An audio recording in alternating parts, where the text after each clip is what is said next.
El Papa León firmó su primera exhortación apostólica.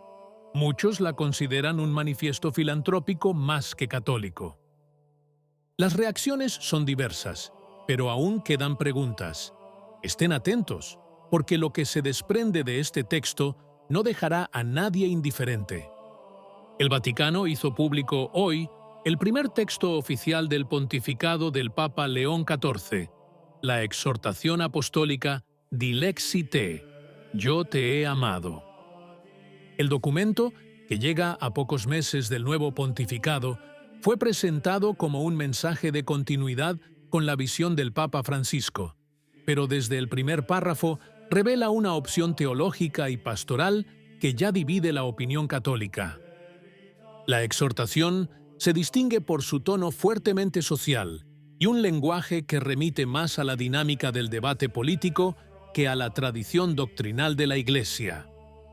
En poco más de 100 párrafos, León XIV describe el cuidado de los pobres como el núcleo de la misión cristiana, introduciendo su lectura personal del mensaje evangélico como una llamada universal a la solidaridad.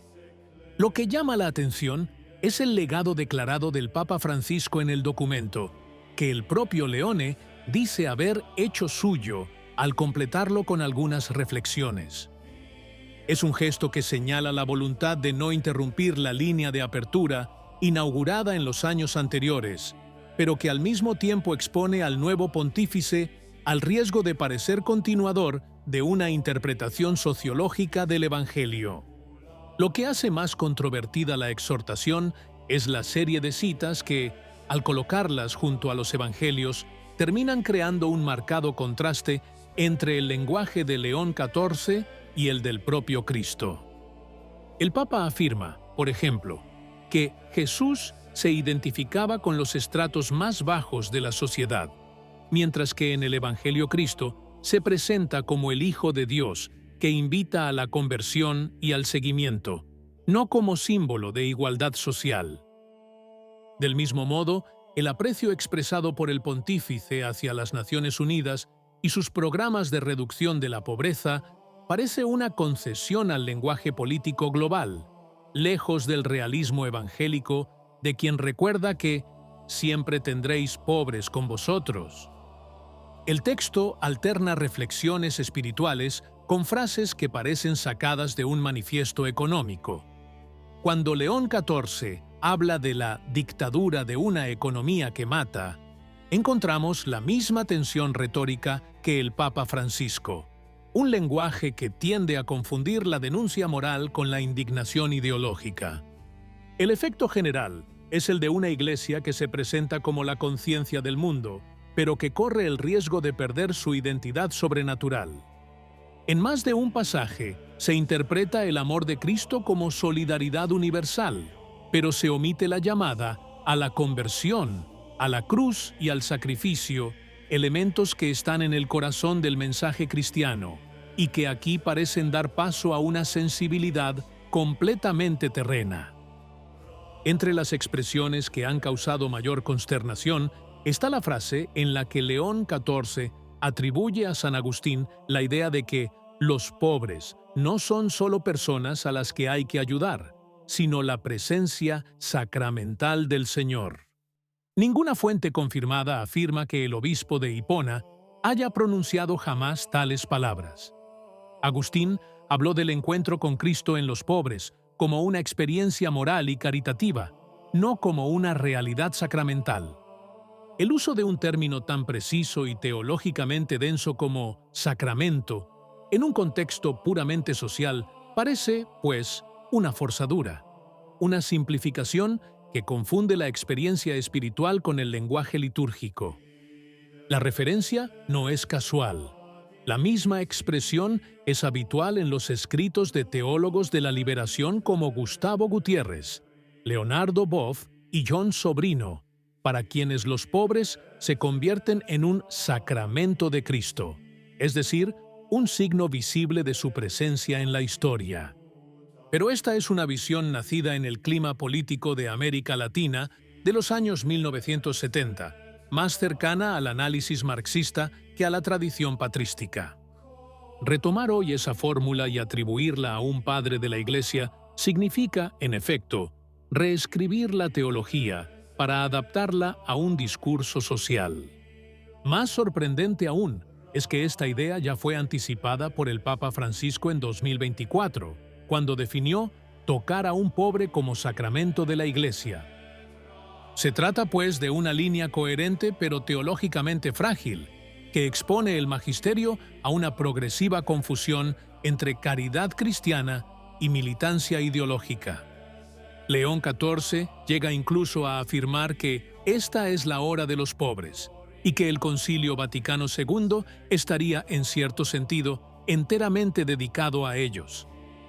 Pero esta afirmación no está respaldada por los documentos conciliares, que se centraron en la reforma litúrgica, la relación entre la Iglesia y el mundo moderno, el papel de los laicos y el diálogo ecuménico. Ninguno de los 16 textos conciliares destacó a los pobres como tema único o dominante. La insistencia en esta lectura selectiva del concilio revela un intento de reinterpretar la historia reciente de la Iglesia a la luz de una sola categoría social, distorsionando la memoria conciliar para convertirla en un mensaje político. La idea de una Iglesia de los pobres no es en sí misma incorrecta. La Iglesia siempre ha pertenecido a los pobres, a los pequeños, a los menos afortunados. Pero reducirlo solo a esto significa borrar su universalidad. Cristo vino a salvar a todos, ricos y pobres, sabios y sencillos. El riesgo es sustituir el llamado a la conversión por una nueva forma de pertenencia de clase, en la que la pobreza se convierte casi en un sacramento en sí misma. La fe no nace de la necesidad material, sino del encuentro con la verdad, y una iglesia que olvida esto pierde su centro. En lugar de alzar la mirada, se somete a la lógica del consenso, hablando el lenguaje de la sociedad moderna para ganarse su aceptación.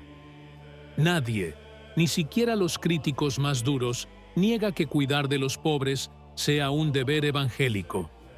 El Evangelio mismo está repleto de actos de misericordia, y la tradición católica siempre ha considerado la caridad hacia los que sufren como un auténtico signo de fe.